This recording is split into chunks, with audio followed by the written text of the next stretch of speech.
एक राजा बहुत बड़ा प्रजापालक था। हमेशा प्रजा के हित में प्रयत्नशील रहता था। वह इतना कर्मठ था कि अपना सुख, ऐशो आराम सब छोड़कर सारा समय जन कल्याण में ही लगा देता था। यहाँ तक कि जो मोक्ष का साधन है अर्थात भगवत भजन, उसके लिए भी वह समय नहीं निकाल पाता था। एक सुबह राजा वन की तरफ भ्रमण करने के लिए जा रहा था कि उसे एक देव के दर्शन हुए।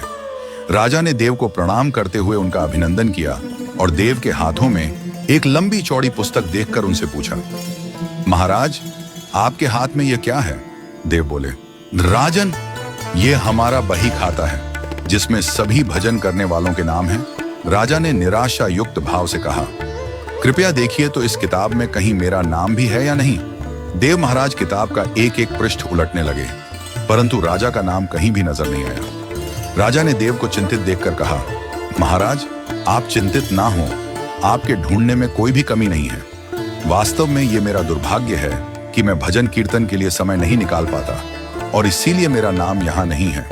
उस दिन राजा के मन में आत्मग्लानि सी उत्पन्न हुई, लेकिन इसके बावजूद उन्होंने इसे नजरअंदाज कर दिया और पुनः परोपकार की भावना लिए दूसरों की सेवा करने में लग गए। कुछ दिन बाद राजा फिर सुबह वन की तरफ टहलने के लिए निकले तो उन्हें वहीं देव महाराज के दर्शन हुए। इस बार भी उनके हाथ में एक पुस्तक थी। इस पुस्तक के रंग और आकार में बहुत भेद था और यह पहली वाली से काफी छोटी भी थी। राजा ने फिर उन्हें प्रणाम करते हुए पूछा, महाराज, आज कौन सा बही खाता आपने हाथों में लिया हुआ है? देव ने कहा, राजन, आज के बही खाते में उन लोगों का नाम लिखा है जो ईश्वर को सबसे अधिक प्रिय हैं। राजा ने कहा, कितने भाग्यशाली होंगे वे लोग। निश्चित ही वे दिन रात भगवत भजन में लीन रहते होंगे। क्या इस पुस्तक में कोई मेरे राज्य का भी नागरिक है? देव महाराज ने बही खाता खोला और ये क्या, पहले पन्ने पर पहला नाम राजा का ही था। राजा ने आश्चर्यचकित होकर पूछा, महाराज, मेरा नाम इसमें कैसे लिखा हुआ है? मैं तो मंदिर भी कभी कभार ही जाता हूं। देव ने कहा, राजन, इसमें आश्चर्य की क्या बात है।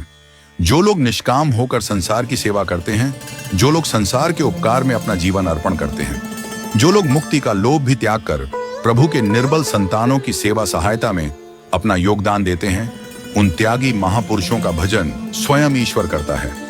ऐ राजन, तू मत पछता कि तू पूजा पाठ नहीं करता। लोगों की सेवा कर, तू असल में भगवान की ही पूजा करता है। परोपकार और निस्वार्थ लोक सेवा किसी भी उपासना से बढ़कर हैं। राजन, भगवान दीन दयालु हैं। उन्हें खुशामद नहीं भाती बल्कि आचरण भाता है।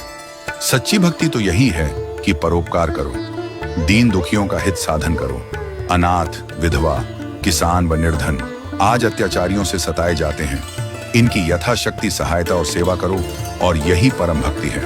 राजा को आज देव के माध्यम से बहुत बड़ा ज्ञान मिल चुका था और अब राजा भी समझ गया कि परोपकार से बड़ा कुछ भी नहीं और जो परोपकार करते हैं वही भगवान के सबसे प्रिय होते हैं।